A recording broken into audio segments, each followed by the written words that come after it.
Hello, and welcome to another episode of Boundless Body Radio. I'm your host, Casey Ruff, and today we have another amazing guest to reintroduce to you now. Temple Stewart is a returning guest on our show. Be sure to check out her first appearance on episode 528 of Boundless Body Radio. Temple Stewart is a registered dietitian, certified personal trainer, and health behavior change specialist. Temple played Division I soccer at the University of Tennessee Martin, where she earned her degree in dietetics. Her internship was completed at the VA Medical Center in Bay Pines, Florida. The decision to become a registered dietitian stemmed from Temple's lifelong involvement in sports and her fascination with how proper fueling of the body affects performance. However, during her college years, she developed an unhealthy relationship with food, using food rules and diets as punishment or for comfort. This experience led her to delve into learning about food and its impact on the body, ultimately leading her to choose a career as a registered dietitian. Her interest in nutrition deepened after being diagnosed with Hashimoto's thyroiditis and PCOS, further emphasizing the importance of treating the body with proper nutrition. Temple enjoys outdoor activities and resides in Phoenix, Arizona with her husband and their two kiddos. Temple Stewart, what an absolute honor it is to welcome you back to Boundless Body Radio. Yeah, it's an honor for me to be here. Thanks for asking me to come back. Of course, I had such an enjoyable time chatting with you last time. And yeah, I definitely wanted you to come back on the show and update us about a whole bunch of stuff. I found my information for you on, I guess, an outdated website that you're trying to take down. And so it said that you were back in St. Pete, Florida. And I was like, oh, I guess she moved back because last time she said she's just gone to Arizona. She survived her first Arizona summer and said the dry heat was really good. I don't know what happened. She must be back in Florida, which is not the case. You're still in Arizona. Yeah, correct. We're still here in Phoenix. We're loving it out here. You're right. The summers are hard to handle, but the other 7 months out of the year make this a gorgeous place to live for sure. This is just about the time of the year that I need to start unfriending all my friends who live down there because it's going to start snowing here in the Salt Lake area, and you guys are going to be loving life in the 60s and 70s down there. Um, Exactly.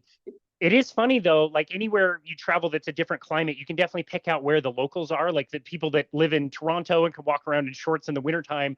But after, a summer or two, are you also the kind of person that will have to be wearing hoodies in the wintertime in Phoenix?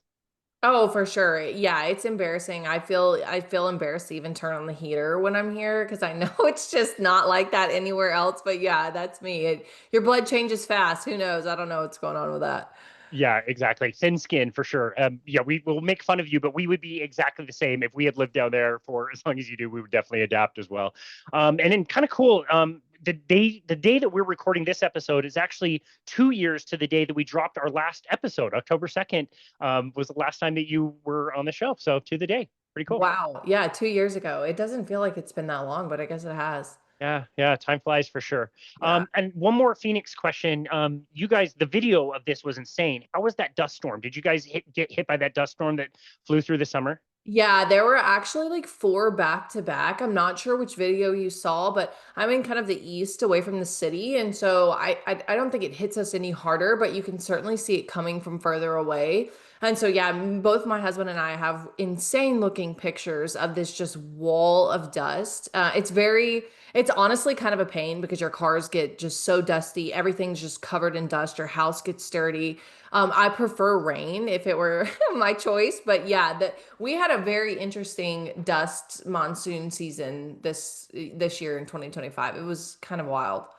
Wow, those pictures and videos were absolutely insane. And I wondered if it like goofed up like all the filters on your house or made your car super dirty and all that stuff. So yeah, wow. Very cool. Well, you got to get the full Phoenix experience for sure. Right. So that's good. I was just finishing up a strength training session that I was doing with my good friend Rachel Frey. She's also a registered dietitian, and she practices out in Connecticut. And we were kind of talking about you and your story. And she was wondering like what it was like for you to be trained as a dietitian, and then have to like go back against all the things that you were taught. She mentioned somebody that she went to school with just basically yesterday posted something on social media that was all about how great whole grains and fruits and vegetables and seed oils are amazing and saturated fat is bad for you and the food pyramid is amazing and all this stuff. And she's just like, being on the other side of this, I can't even like imagine trying to justify any of that stuff. So I want to lead off there. Like, what was it like for you as a registered dietitian to spend all your education, all your training, getting all this done and finding that it just is not working for your clients or for yourself? Yeah, it was quite, I don't want to say it was a midlife crisis, but it felt like that in a little bit of a way because, you go through school and you're taught one way and you really, one, you're trying to do that yourself because you want to be the best you could be. You want to feel good. You want to do all this. So you're following these instructions that not only were you taught to give patients and taught to do in the hospital, but that's what everyone's saying works, right? And so I can remember just getting sicker and sicker as time progressed. And, I went into my residency at the VA hospital as a young dietitian, just trying to soak up as much information that I could.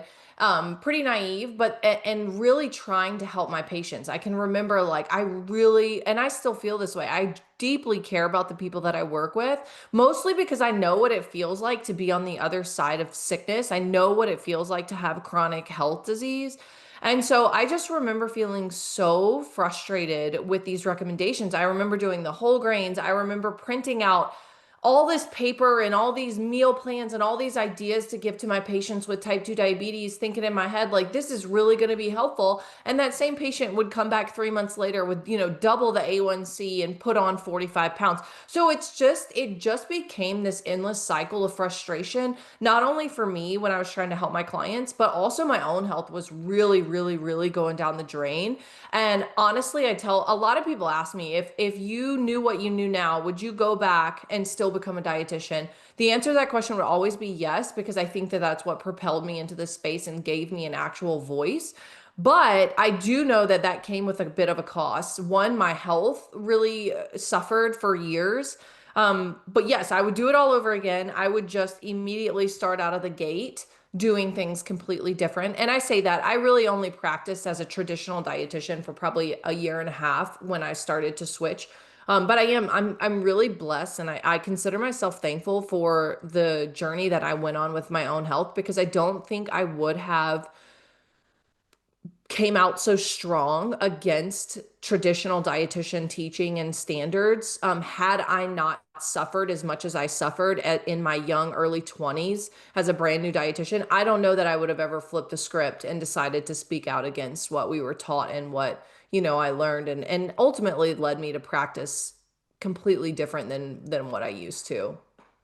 Well, this is why, like, when a doctor decides to stay in the medical system, even after learning this stuff, I'm never opposed to whatever they choose to do because you have a voice and the letters behind your name carry some weight that my name does not necessarily carry that same weight, right? Like, I'm a nutritionist and I can tell you something about nutrition, but you did all the schooling and all the training that gives you that clout to be able to say that. So whether or not, a doctor or somebody like you as a registered dietitian ends up leaving and doing their own thing, or they stay in the field and continue practicing, we need those spokespeople, those voices in every level. So I really respect that. Yeah, thank you. Thank you. And I think it's good for people to know too, like a lot of what we're taught in school as dietitians was the basics of metabolism. I could write out the Krebs cycle for you. I can do all these things, biochemistry and all this. Ultimately, I think when you're looking for a practitioner, whether it's a dietitian or a doctor or whatever, is one, are they able to learn and pivot? And two, what is their experience like? And I'm not saying judge your doctors or dietitians based on what they look like, but it is sometimes a good indicator of, are they living a disciplined, healthy lifestyle? Do they look like they hold themselves to the standard that they're asking you to follow as well? So I don't want to get too on that TED talk, but I think that it is I think that doctor shopping and dietitian shopping is not a bad idea when you're judging who you want to listen to in the medical field, the health spaces. Yeah, that's very interesting. You said almost word for word what Rachel and I were just talking about, and she mentioned the same thing about this girl that went to the training with her. She said, like, open up the books that you and I used and studied, and the Krebs cycle and the chemistry, like, it's all there. How can you make those same conclusions? Like, was it a kind of a cognitive dissonance for you to, like, learn the science, learn the biochemistry, understand how things work, and then these recommendations are, like, kind of not the same? Was that weird? It was very weird. And what made it even more weird and more shocking was the results. So that's what I was seeing in my patients is what ultimately made me go crack open books again, is because I was essentially teaching them what I was taught to teach them as a conventional medicine dietitian, and they just kept getting worse. And so I'm thinking, why are these the recommendations if I'm giving exactly what I was told to give? I mean, I'm calculating these people's macros to a T. They're showing me their food logs, all this stuff. They're not doing it wrong, and I'm not giving the wrong advice, yet their results are so bad. Like they just are not getting better. We're having to up insulin, we're having to do all this stuff. And so that's ultimately what made me turn around and go back and say, okay, here are the basics. Where did we go wrong with these recommendations, and what could we do instead? And are the results speaking for themselves? Because once that light turns on, and I don't know one person in the low carb ketogenic space who would disagree with this, once you see the results, once you see the patients coming off insulin, once you see the endocrinologist calling you and asking, hey, what are you doing? Why are all your patients coming off of multiple units of insulin? Why are we having to discontinue metformin? Why is all this amazing stuff happening? You cannot shut the light off once you see it. And that's ultimately what made me quit my job, you know? And thankfully, I have the most supportive husband in the whole world who was like, you know what, Temple, go for it. But it was so convicting to be in the sick care system that I really couldn't participate in anymore, because I one loved the patients, that the patient population I worked with veterans as a startup, and I love that patient population. Most of my family fit into that patient population, and I it was heartbreaking to see the disaster of the sick care system on them. And I just came home one day and I said, like, I cannot participate in this anymore. And I want to do my own thing. I want to say my own thing. And in the hospital system, you're pretty tightly regulated on how you can practice and what you can say and all that. And so, anyway, that was a long-winded way of answering that question. But once that light bulb comes on, you can't turn it off. And from then on out, it just changes the way you view health and the conventional medical system. Yeah, for sure. That is so well said. And I agree 100%. I can't even like think of a name of somebody who made it to this space and then decided this wasn't for them and they got out of it to some extent. Like even if somebody went like really strict carnivore and then they started opening up their diet a little bit, it's still within the walls of the low carbohydrate space. And like to not be able to even think of like one person. I can't name a single person. And you're right, like the energy and enthusiasm of everybody once they find this, their next step is they just want to share it. They're so excited, they're so pumped up about it. And yeah, I don't know of anybody who's gotten into this that it ends up like getting away from it. 100%, me either. And I think almost everyone that I've met either has a story themselves of their own health, or is a physician, practicing physician, and was frustrated with either their own health or the way their patients were responding. Or, a world-renowned scientist like Dr. Bickman, who looked deeper into the research and is seeing, the contradictions as well. And so, yeah, it's truly incredible to hear the passion behind everyone, because I think a lot of that is driven by their own health, their patient population, or seeing an area where we're not helping people as much as we could. Yeah.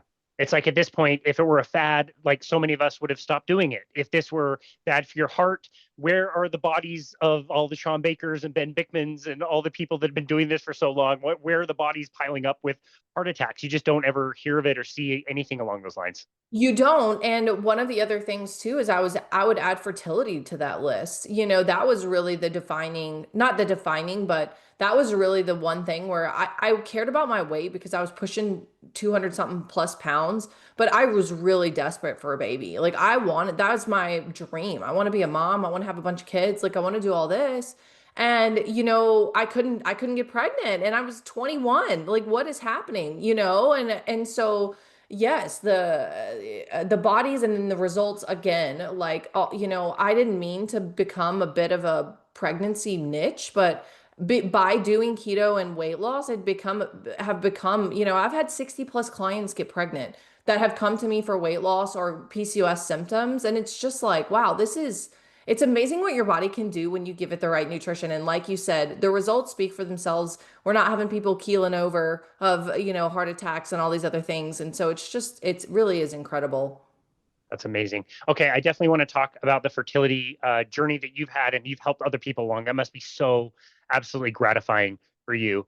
We definitely understand in your situation, in your journey, like the motivation was there for you to try to find some alternate information. Obviously, everything you were doing wasn't working. You mentioned your weight. How heavy did you say you got? So my heaviest I was like 204. Oh my gosh. I Yeah, know. you posted a picture, and I'm like, who is this person? It doesn't even look like you at all. I know it was talk about self-esteem issues. You know, I think we talked a little bit about this in the first episode, but I grew up in South Mississippi. All my family could cook. We ate a lot of very rich carbohydrate, high fat foods. And so that mixture really got me in a lot of trouble as a young kid. I was also adopted, so I'm not really quite sure about my prenatal situation or gestational diabetes. I have no idea about any of that.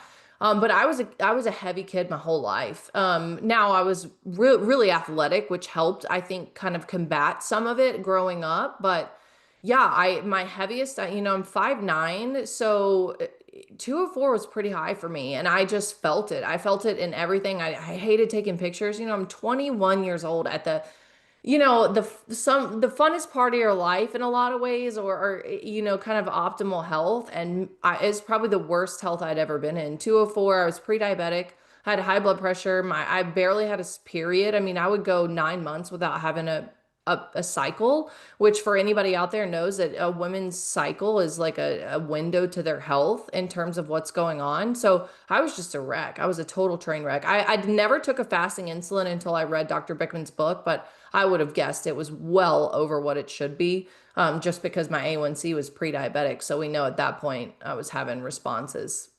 That's wild. Yeah. Wow. Okay. So again, we understand the motivation for looking for other information, but describe a little bit the process. What was it like to, what did you find? How did you go from, being the dietitian that would have done like the one we mentioned earlier, would have posted about the traditional kind of schooling. How did you find information to counter that? Like, where did you seek that? Yeah, so one good thing about my personality is that I'm not going to do the same thing twice and get the same results. So I started doing these things really quickly. Like I did a juice cleanse. I remember going vegan. I remember trying all these things. I was strict, militant about calorie counting. I was doing all these things and it was getting me nowhere. And a lot of times it was making me way worse. I remember fasting, doing a juice cleanse and gaining weight. And I remember thinking, how does this even happen if calories in versus calories out is a thing?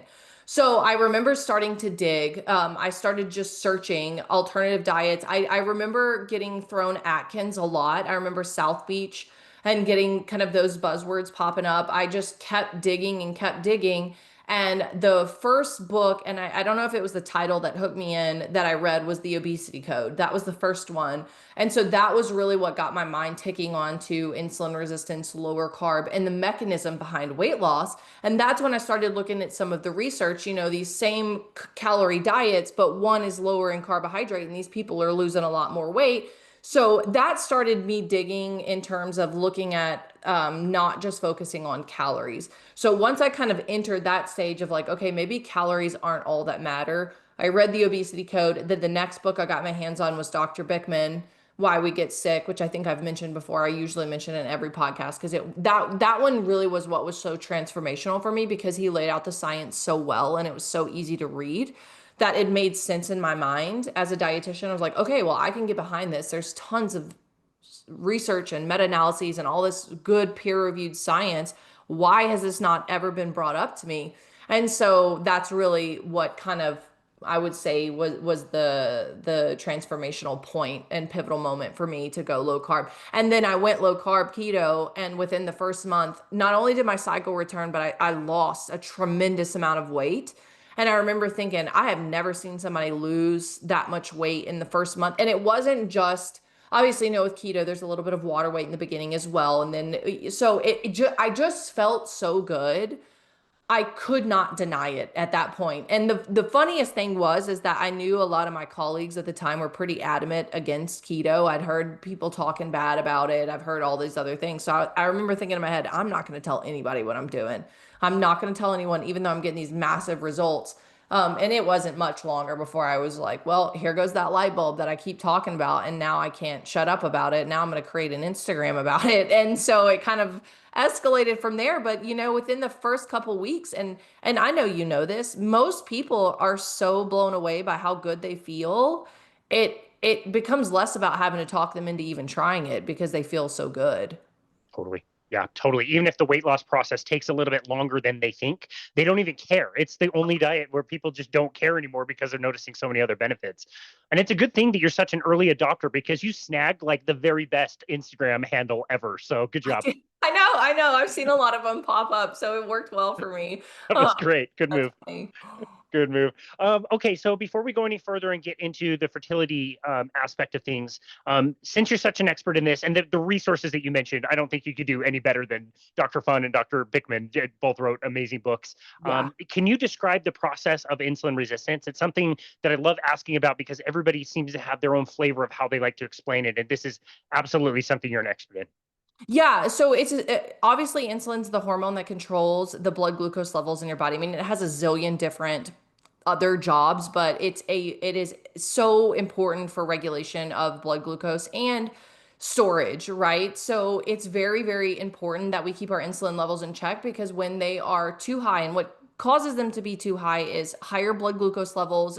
I would even make the argument that sedentarism and keeping fat on you, etc., can do it, but it's essentially the body not responding to insulin as well anymore, and so you're not moving energy or storing energy appropriately. And so you become insulin resistant over time, meaning that your body's not responding to that hormone as it should.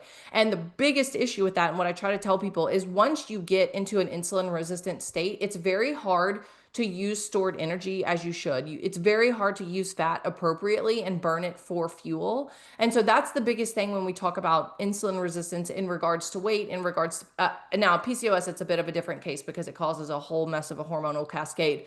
But if I were to say and put it very simply, that's what I would say is that the body stops responding to the hormone insulin and you get kind of a cascade of effects that are not ideal. Promote weight gain, promote visceral fats, and all kinds of fat storage. I shouldn't even just say visceral fat. And essentially kind of pollute your river upstream, to put it pretty simply. Yeah, got it. So what would be the cause of that?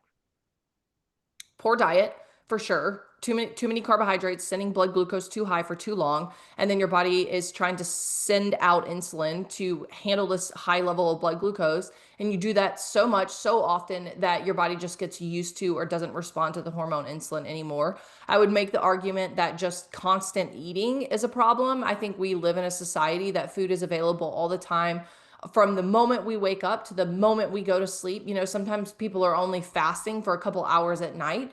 So it's this constant influx of needing to eat, needing to move energy around, etc. We also have become very sedentary. You know, people do not hold the muscle mass that they did 50 years ago. People are living sedentary lives, sitting at desk and not moving, not lifting weights, not doing these things. Muscle is the body's biggest user of glucose, and it is a huge promoter of insulin sensitivity. The more muscle you lose, the worse off you're going to be, not only with insulin sensitivity but just with longevity in general.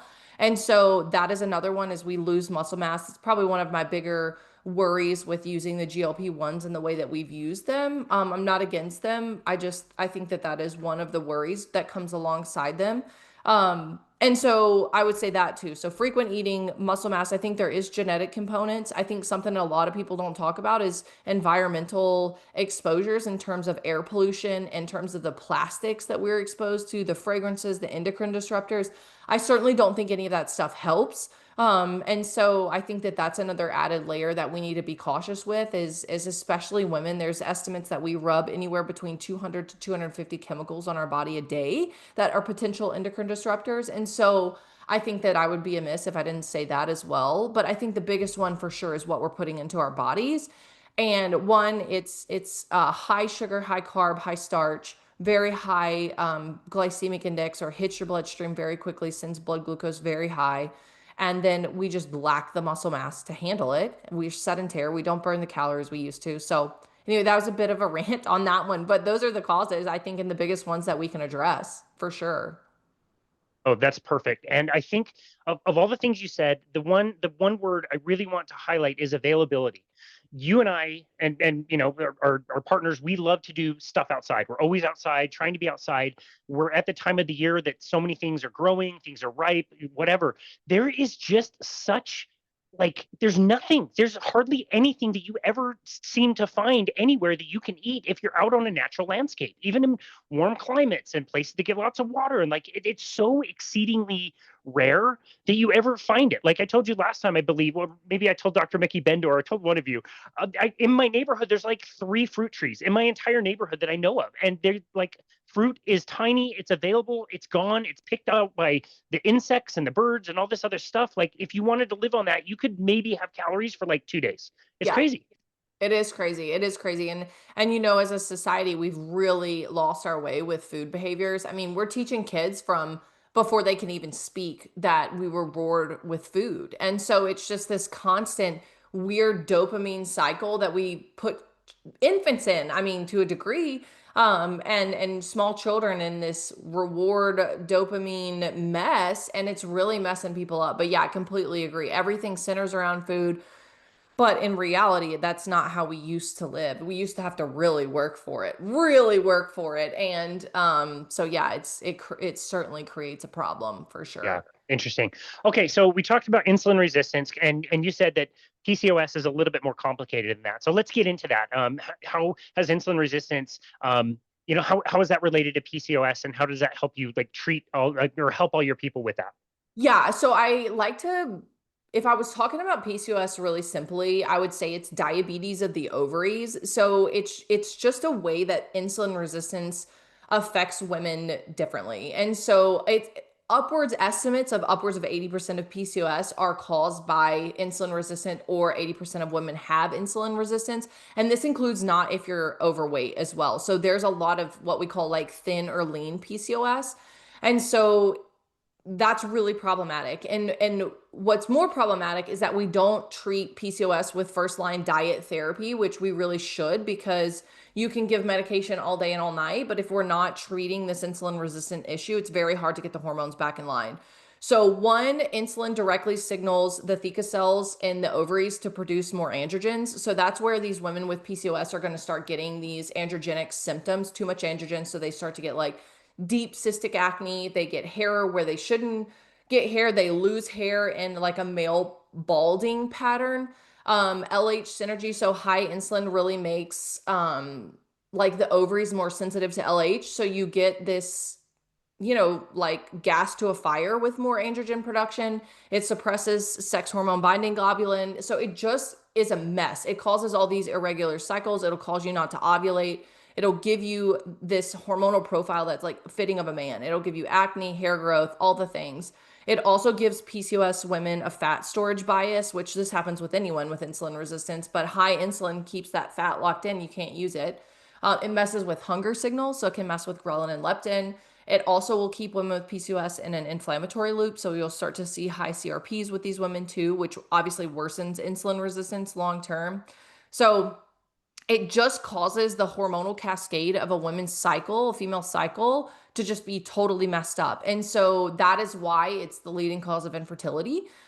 Because the insulin, again, and I said this earlier, it pollutes that river upstream. So when you go down this hormonal cascade, they're all messed up. And so a lot of times we try to spot treat and it doesn't work until we fix the insulin resistance. This is why, metformin is one of the first drug line of therapies, is because it can help somewhat improve that, and return cycles with essentially helping the insulin resistance. So it's a mess, but women with PCOS, there's a ton of hope. You can restore your cycle, you can restore ovulation, you can reduce androgens. One of the most common questions I get is like, if I adopt a ketogenic diet, will it help me get rid of these symptoms? I think one of the biggest issues with women in PCOS is these wild high androgen symptoms. And the answer is yeah. Yeah, when you lower insulin, you stop making all these androgens because of the downline hormonal stream isn't quite messed up. So anyway, I think of insulin as the gas pedal stuck on the floor in PCOS,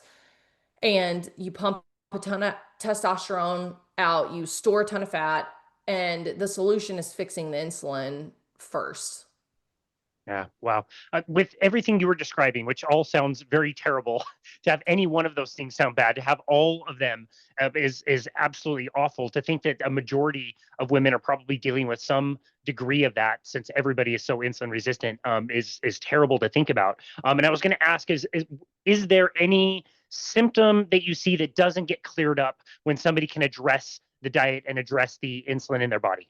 Yeah, so the biggest one is once a hair follicle is created, you typically have to do laser to get it off. So one of the things that comes alongside PCOS is like chin hair growth, and sometimes women will get like this situation happening.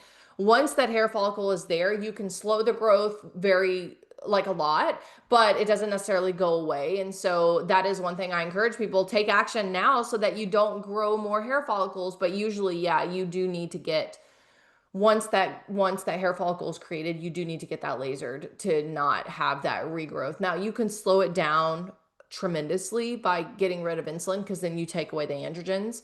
But once it's there, it's there. And unfortunately, the best removal method is laser. Got it. Okay. Thank you for clearing that up. And then I wanted to ask, you mentioned the medication metformin. To me, seems fairly benign for a lot of people, maybe not super effective, but most people, I don't see tons of like side effects or negative things that come with it. Can you compare the difference between somebody being treated with metformin versus somebody who's actually really addressing the diet with a ketogenic diet? Yeah, I think just what you're doing, I'm also on par with you with metformin. I think that it's decent to add. I think it can help a lot of people. A lot of people are actually using it as a longevity medicine, which I think is interesting. But um yeah, so essentially it's you're making a treatment more effective when you address the problem in the first place, right? So the target of metformin is the liver, but if you're not actually having these high glucoses to begin with because you're eating a lower carb diet, there's there's not as much work that your body has to do to keep it down in combination with metformin. So I'm with you. I think that it's pretty benign. I think that can be really helpful for a lot of people. But I think what's even more helpful is if you're taking away the high blood glucose in the very beginning. So you're not relying on all these other processes and a medication to help you get rid of the glucose. Got it. Okay. Going back to your personal story, I don't want to put you on the spot. You can go to whatever level of detail you want to describe it, but can you talk about your own journey with PCOS and how that reversed and the kind of fertility journey that you guys have been on? Yeah, I will. And I'll tell you, people, especially in the conventional medicine space, hate it. Hate it when I say that I reverse PCOS. I don't know why. I find it very interesting because we can reverse everything else. But with PCOS, essentially what happens is, first of all, for everyone that may not know this, PCOS is diagnosed on, it's a syndrome. So you don't have like a broken PCOS gene. Now, there are genetics that can lead or give you a higher susceptibility to PCOS and insulin resistant, but there's not something that they like find in your body that is a PCOS. So essentially it's diagnosed off of criteria, the Rotterdam criteria. So are you having irregular anovulatory cycles? Do you have high androgens, testosterone, DHEA, etc.? Do you have that string of pearls look on your ovaries when done, an ultrasound is done? And so if you have 2 out of 3, it's diagnosed. That's great. So when I say reversed, when I go into a clinic now or go to an OBGYN right now, there's nothing in my body, in my labs, or on my ovaries that they could diagnose me with PCOS. So I always like to put this in because people are like, "Ah, you cannot reverse PCOS." Well, if I can't reverse it, but you also can't diagnose me with it, what do we call that? And so that is going to be my pushback to anybody that may be giving me grief on that one. Because again, I've been to multiple OBGYNs since my diagnosis and I've never gotten another confirmation or diagnosis of PCOS. So I say that to say, when I was first diagnosed with PCOS, I knew something was wrong because one, fat loss, and I've kind of already alluded to this, was nearly impossible. It was impossible because my blood glucose and insulin were so high that, yes, calories matter, and I'm not saying they don't completely matter, but the quality of those calories matters more because hormones dictate what your body does with calories or does with the food. And my hormones were in a complete, like what you would call storage mode because my insulin was so high. So everything I just held on to, I could look at carbohydrates and I would gain weight. Whereas, I had friends that were really insulin sensitive. They could eat a lot of carbohydrates and be fine. So that's when I knew something was really, really off. I mentioned before that I really was skipping cycles often. I sometimes would go 6, 8, 9 months without having a cycle. And I knew that that was not right. And that's initially what prompted me to go to the OB is, hey, I'm not having a cycle. What's going on? I'm early 20s. So eventually, I got the PCOS diagnosis. I was handed metformin and spironolactone. Spironolactone is an anti-androgen, which helps you kind of get rid of testosterone and some of those.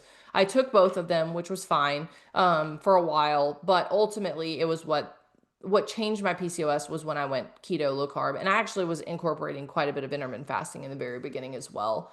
And so that's kind of how everything shifted. I said earlier, my cycle came back within the first month, which was shocking to me. I was really stunned when I had a cycle because I had gone months without one. And then from then on out, it's been a regular monthly 28-day cycle ever since. And so again, your cycle is your window to health in a lot of cases for females. And so that was a huge win, even without the weight loss, although I was getting great weight loss.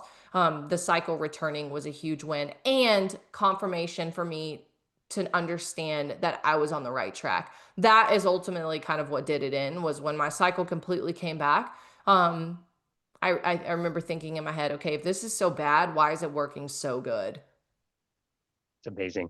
And just thinking about your personal journey and thinking you might even have even more kids, like such a blessing that you were able to kind of go through that and reverse all of that. And I'm sure you've got so many other amazing case stories and people you've helped. Does anyone like a story of somebody else? Obviously, we won't use specific names, but does anything like really jump out at you? Yeah, I just had a client who'd gone through, came to me, not necessarily a weight loss situation. I mean, she probably could tone up 15, 20 or so pounds, but otherwise relatively good health, has done multiple cycles of IUIs and IVFs, got pregnant with twins, naturally with twins, which is even cooler. What's October? In August. And so huge. She worked with me for about 4 months because we were trying to get a little bit of that 20 pounds off, but really her motivation was less about weight loss, more about I really, really want to bring these, I want to get pregnant and bring kids into the healthiest possible environment. And IVF and IUIs are really hard hormonally, not on a woman's body. And so she just came to me, took a little bit of a break from trying to conceive, and then lost the little bit of weight she wanted to, felt like she was in a really good spot. I got pregnant naturally with her husband with twins. And I remember she sent me the sweetest message, like, she was saying through tears, like, I've spent all this money because it's not cheap. I've spent all this time. I've done all these things to try to get pregnant. And, I wish somebody would have told me she has PCOS. I wish somebody would have told me to try this first. And I completely agree. And I don't think anything's necessarily wrong with going down the route of the different things to try. But I think women in an infertility situation, especially with PCOS, you have to try low carb keto first. Because so many times I get people that are doing everything, Clomid, I just, you name it, they're going through heck and back to try to get pregnant. And I just wish somebody would have told them, hey, try this first, give this 3 to 6 months. You usually know pretty quick if it's working or whatever. And so yeah, she sticks out a lot to me, just because I have seen a lot of people go through those cycles over and over and over again and pay so much money and go through the heartbreak that sometimes is accompanied with that. And so I think in a lot of cases, if we would try something different first, they wouldn't even need to approach that outcome. And again, I'm not discouraging anyone in that realm of life, but it's not an easy journey for anybody. Not an easy journey. I've seen enough fertility journeys to say it's downright traumatic for most of them. And yeah, it's a lot that people have to go through. So to have an intervention like a ketogenic diet it's so cool that somebody could try this, have all these great benefits. It's really not that challenging when somebody gets into it. Very motivating, and yeah, I love that. And you work with people. Obviously, you've got clients all over. You're really great at personalizing everything and finding the right way with people. That said, generally speaking, for somebody that wants to do this, what are some general things that you would want somebody to know practically about instigating a ketogenic diet? What principles should they be thinking about? Yeah, so first and foremost, I do like to encourage most people to get lab work done. It's not necessary for a ketogenic diet, but I think sometimes it can be a very good internal motivator when you can actually see, okay, this is where my triglycerides are, this is where my C-peptide and fasting insulin and all of these are. And this is why I'm doing it. So I would definitely say if it's within the budget or your physician is willing, get some of those labs done because it is very internally motivating, but it also gives you a good baseline of, this does actually work because you can see those respond very quickly. I would say make protein the MVP of your meal. Stop making carbohydrates the main thing. Like, if you're just thinking about a spaghetti plate, mostly carbohydrates. So just turn your plates around where protein is the main focus, and that's where you're getting the majority of your macronutrient. I tell people aim for 30 grams. I mean, if you don't want to track, you don't really have interest in doing that, like a full fist is usually what I say, at least for protein. And then fill the rest of your plate with non-starchy vegetables. I don't care how they're cooked. I don't care what form or version, how you do it. If you want to do a salad in the jar, if you want to do a sheet pan roasted veggie meal, I do not care. Just get protein and get non-starchy vegetables. That's the first step. The other thing I would say is stop eating late at night. I think that there's so many good studies now that the later you eat, the worse off you are. If you can flip your largest meals to be breakfast and lunch, you're better off. Or even if those aren't necessarily the largest meal, but the bulk of your calories is consumed early, the better off. You're more insulin sensitive in the morning, mid-morning, early afternoon hours. And then the last thing I would say is put muscle on. I don't care how you do it. If you do traditional weightlifting or whatever you can stick to, do it. Find somebody that can help you resistance train and progressive overload, whatever the progressive overload looks like. I get so many women that come to me, they're like, I'm just not interested in traditional weightlifting. I push back a little on that, but there's many ways that you can build muscle with progressive overload. Just find one that you'll do, because muscle, again, is the biggest anti aging hack we have. And if you don't have muscle, it's essentially the less muscle you have, the more restricted you have to be on your diet. And I try to explain that to everyone. The more muscle mass you have, typically the less restrictive you need to be with whole foods, with protein, with vegetables, and even some carbohydrates. But the less muscle you have, the more you're going to have to control this one area. And so that's kind of the drawback. If someone tells me I have no interest, I'm not going to lift weights, etc., then I just flat out tell them you're going to have to be pretty restrictive diet wise. So anyway, those are probably my top tips. If you're looking to get started, quickly, I do use apps. Like I really like Carb Manager. I think they're a good app if you're new to tracking and you want to specifically do low carb keto. I think that's an easy way to kind of get an idea, get your macros calculated, etc. Um, but yeah, that's where I would say someone should start. That's amazing. Yeah, we just hosted Dr. Maria Fiatarone Singh, who's doing research in Australia, has been doing research for like 40, 50 years on strength training with geriatric patients. And she's working with people 70, 80, 90 who are just starting strength training programs and see amazing results. So to hear women push back with like, you have no excuse, like go grab some bands on Amazon for $30 and pull on it a little bit until it feels really difficult. Do one exercise a day if you want, but make it really, really challenging. You'll Yep. see so much benefit from that. You're not going to get bulky. You're going to improve your function, like so many things. And I love that idea of like you can be less restrictive with your diet in that state. That's really important.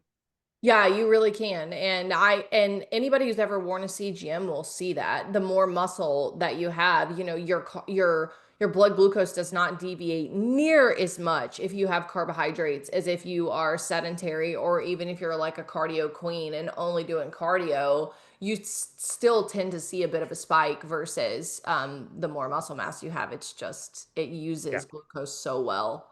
Got it. Okay, I love all of your tips. I agree wholeheartedly with all of them. I might disagree about the vegetables. I think they're gross. But anyway, one thing that's cool about a ketogenic diet, unlike what you mentioned earlier about PCOS, there's not like a PCOS on or off. It's like a diagnostic kind of a thing. With a ketogenic diet, you could eat many different ways. You could be vegetarian and eat a ketogenic diet. You could be carnivore and eat a vegetarian or a ketogenic diet, and you can validate it by measuring ketones. But that's not one of the things that you mentioned.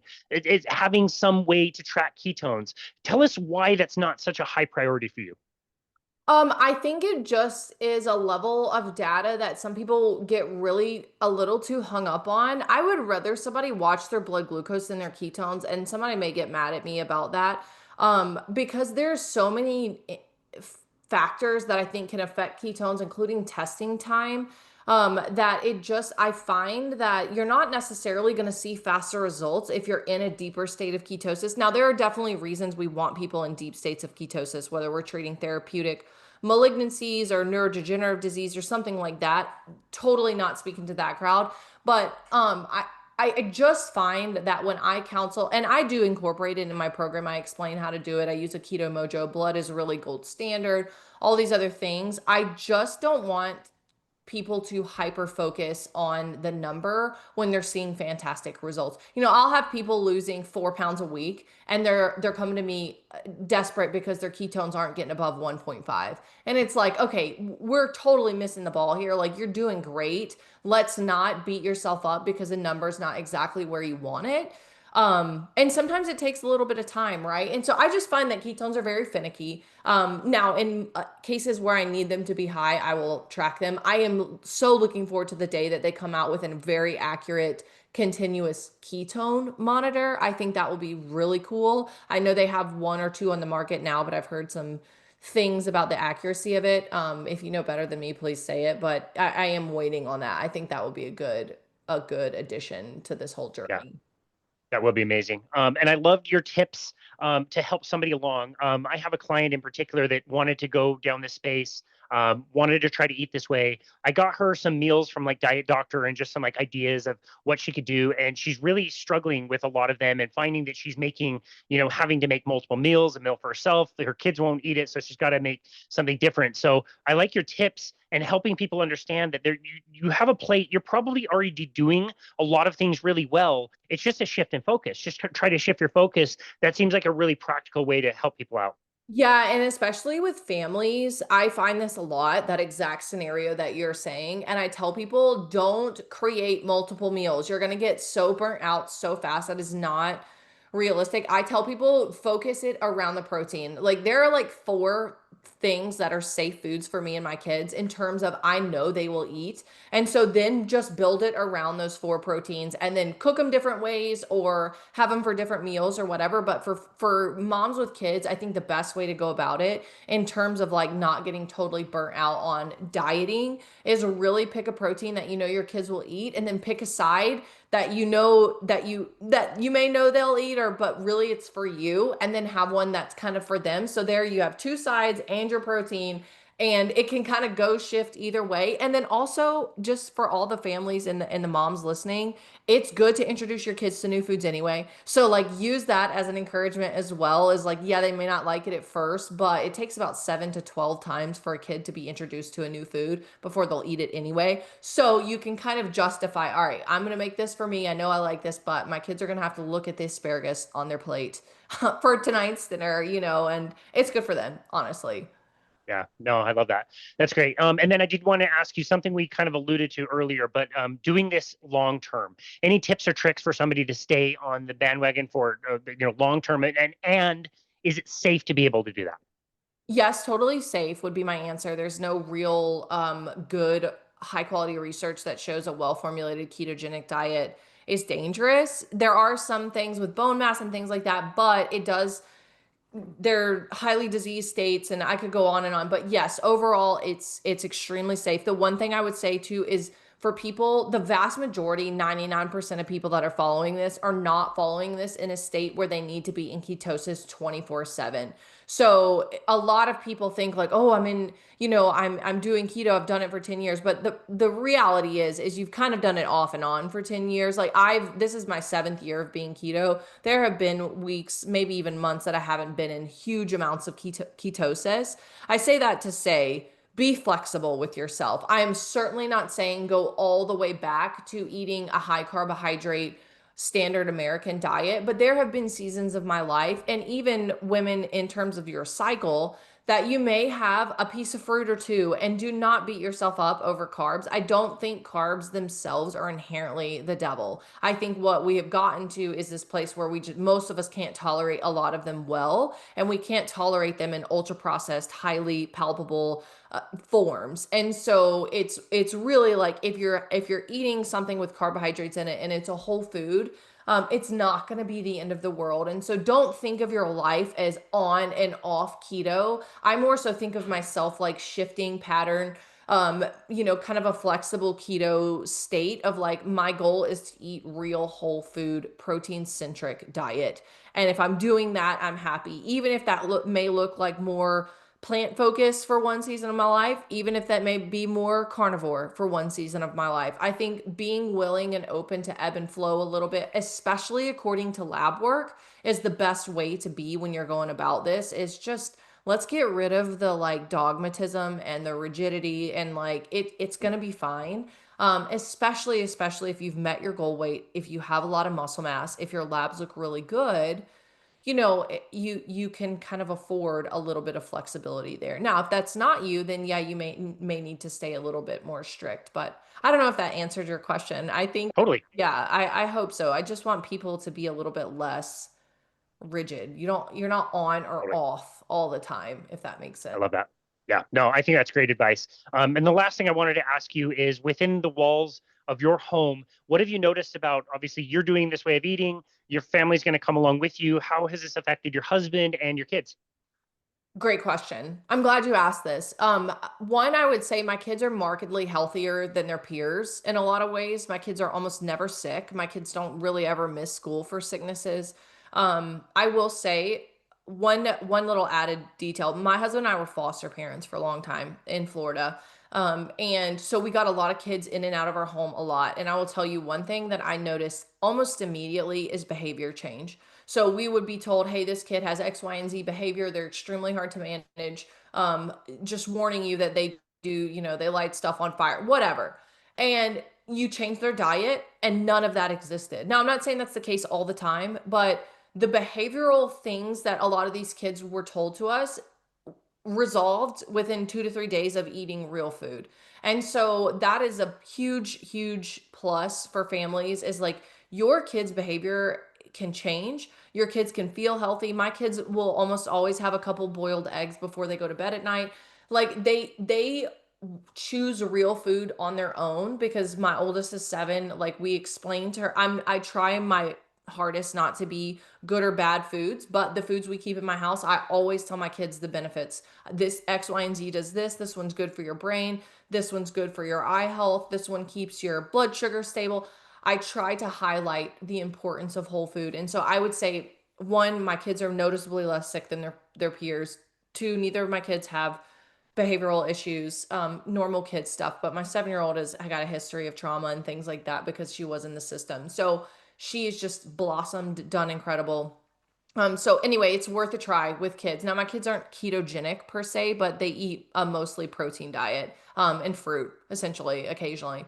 And then my husband just lost it. We got married and he lost a lot of weight. He was living the typical bachelor, like would go down to Twisty Treat and have a ice cream all the time. So he just has great energy. He's will be 40 soon. And again, with him as well, has a marked difference from his peers in terms of feels great to work out at 4 a.m. every morning, extremely disciplined. So those are the things you start to notice. And I think this is a little bit of a tangent too. You start to notice these things where you really start separating in your upper 30s. I feel like that was the biggest time where I started to see his health, start continue to do really great, where some of his age and peers and et cetera aren't doing quite as well. So I think that decade is a very defining moment for people, the 30s, 40s decade of what your health looks like. But overall, my kids, my husband health has done well, and I encourage families to try it. Make the shift, because not only will your health improve, but you'll notice behaviors, you'll notice things that are great happening within your family. We make dinner and meal times a priority as well, just in terms of the social aspect of eating Love together, that. being together, all that. I love that. I'm sure you share the same sentiment, but I'm super jealous of your kids. It's so cool Oh, they get to grow that's up that way. so, It's so yeah, cool they get to grow up that way. yeah. Temple, this has been another amazing conversation. I really enjoyed chatting with you. You always bring so many great, hopeful things for people, and a lot of great and practical tips. So I really appreciate this conversation. Where can people go to find you and connect with you and your work? Yeah, thank you, Casey. I'm on everything at the dot ketogenic dot nutritionist. Um, TikTok, Spotify, Instagram's my largest platform, Facebook. But if anybody has questions or follow up or anything, please send me a message. I love to hear from your listeners and talk through things. So I try to be as responsive as possible. But yeah, send me anything, follow me there, and I look forward to hearing from your audience. Yeah, that's amazing. And you are currently taking more clients at the moment? Yeah, I am. I'm enrolling for my fall program. All my clients, I get extensive lab work on and do a tailored custom meal plan, the whole nine yards, all of the fun And stuff. there's so much that you offer for free as well. Like if you go into your Instagram and click on the link tree, you have your programs and all kinds of Yeah. different stuff that people can find. So that's a wonderful resource. Thank you, Casey. Yeah. Yeah. Well, thank you so very much for this conversation. It was great to catch up with you. And thank you again for educating our audience and making it a fun conversation. We really appreciate you. Yeah, likewise. Thank you. Thank you. And this has been another episode of Boundless Body Radio.